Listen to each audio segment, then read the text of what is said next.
The Murder of Marion Miley, a novel by Beverly Bell. Narrated by Colleen Delaney, Kelsey D. Phelps, James Konachek, John Davidson, and Peter Holdway. Author's note: this book is based on a true story. The novel was developed from extensive research, including newspaper archives, court transcripts, letters from Tom Penney, Miley family documents, Marion's diary and scrapbooks, interviews, and more. Some of the dates and a few specifics of the crime have been modified to accommodate the story's narration. Other than Billy, all named characters in the novel refer to real people. Marion's interactions with movie stars, politicians, and famous athletes, as well as the Duke of Windsor and his wife Wallis Simpson, did occur. The one exception is Amelia Earhart. The aviatrix visited Lexington, but it couldn't be determined if Marion met her at that time. Given Marion's celebrity status, it's reasonable to assume that if she were in town, she would have attended Ms. Earhart's speech and been introduced to her. Regarding Bing Crosby's reward for information leading to Marion's murderers, many entities, including the United States Golf Association, have reported this as fact. Attempts by the author to verify this were unsuccessful. It was included in the novel because Marion did know the singer, and they played golf together many times. It's also possible that any record of Mr. Crosby's contributions was lost in the fire at his house in January 1943. Other details in the book about Marion's life, her many tournaments, her writing and music ability, her skill in riding horses, and her interest in medicine, have been validated. All dialogue is imagined. 1. September 28, 1941, 3:30 a.m.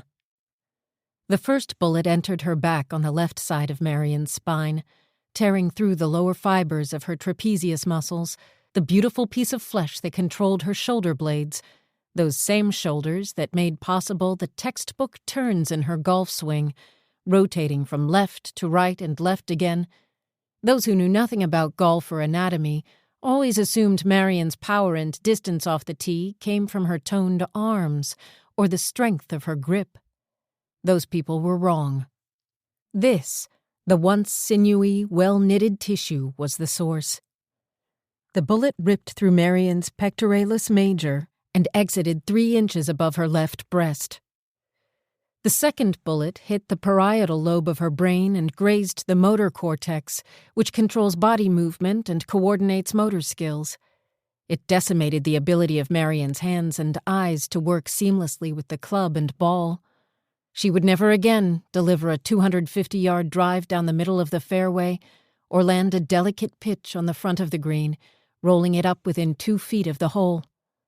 Every shot, every stroke, every putt that had to occur in time and sequence, they were all gone now. This same bullet tore through her temporal lobe, and with it, she lost the memory of every measure of music she had played on the piano since she was 5 years old. As it pierced the corpus callosum, the 2 hemispheres of her brain could no longer communicate. Even if by some miracle she had still been able to peck out the keys, the notes would have been rote, like a child's memorized alphabet, without timbre or emotion. The ancient Greeks believed that the soul resided in this portion of the brain. As the bullet exited through her cheek, it took with it all music and marrow, and in its wake, nothing but blackness and silence. If someone else had been the victim, Marion would have reveled in the clinical observation of the damage. The dissection of neurons, blood vessels severed. She would have analyzed this breakdown of a system of systems with a dispassionate, scientific eye. The truth was that nothing, including golf, fascinated her more than the human anatomy. There was no doubt that when she had achieved her ultimate goal in golf, winning the national championship, she would go back to school and become the doctor she was always meant to be. If someone else had been shot, in a state other than Kentucky, in a place other than the isolated and exclusive Lexington Country Club, perhaps there would have been only one bullet. and with it a chance to recover and imagine a different life. Marion would have known which path to choose, pursuing those long-dormant medical aspirations, riding horses again, without her father's warning voice ringing in her ears telling her how one fall, one fracture could jeopardize her golfing ambitions, and finally having the time to give Debussy his due. But someone else wasn't the victim of this random deadly crime. Marion Miley was.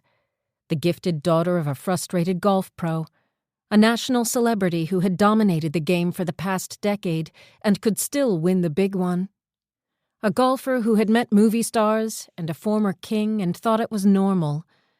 A girl who died 2 months before Pearl Harbor and whose name would be shuttered away after the war with all the other bad memories.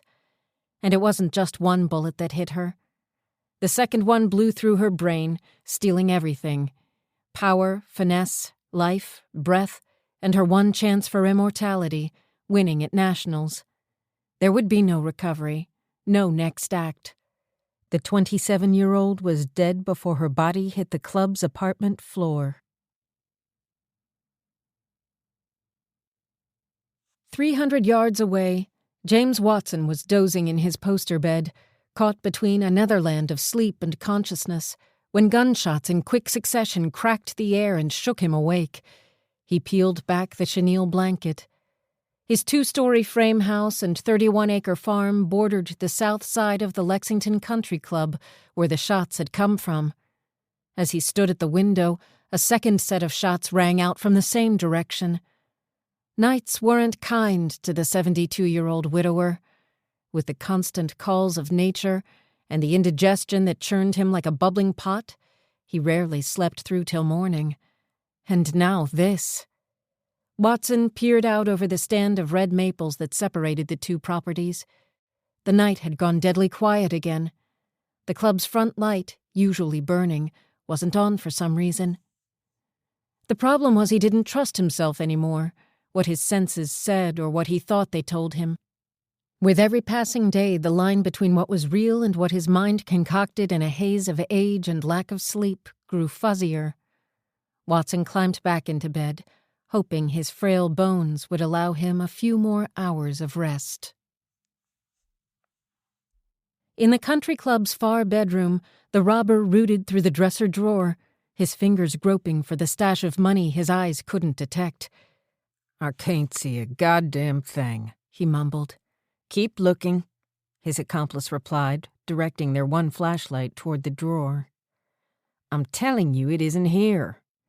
The second man pivoted around to Elsie Miley. The famous golfer's 52-year-old mother was leaning against the twin bed's headboard. She clutched her stomach as blood from gunshot wounds seeped through her nightclothes and onto the sheets and floor. With every intake of air, her breathing became more labored. "Where is it?" he demanded. The short ex-felon wore a handkerchief over his face, but Elsie could still see his eyes, hard and vacant. When she didn't respond, he struck her across the jaw with the butt of his gun. A gold filling shot out of her mouth. Her head ricocheted against the wooden frame, but she didn't make a sound, as if there was nothing, no pain, no fear, left inside her. "Where is it?" he asked again. Elsie squinted against the flashlight beam. "In the dresser," she stammered. The taller thief ransacked through her slips, brasiers, panties. "No, the bottom one." The words were scarcely out of her mouth when her hands fell to her sides and her head slumped over. The man at the dresser didn't notice, instead moving his furious search to the third drawer. "I got something," he said, pulling out a leather money bag. A safety pin held the pouch's broken zipper together. He had just unhooked it when light from an approaching car flooded the room. Both criminals dropped to their knees, and the flashlight went dark. Paperboy Hugh Kramer drove past the Lexington Country Club gate for his regular delivery. The 17-year-old followed the same routine every morning, leaving the newspaper building on Short and Market Streets at 3 a.m. for his long north side route. There was no sun yet, only a cord of moonlight, but the cool, dry air hinted at the perfect fall day a few hours away. Kramer stopped at the clubhouse's overhang on the south side and threw the rolled-up newspaper out the car window near the door of the second.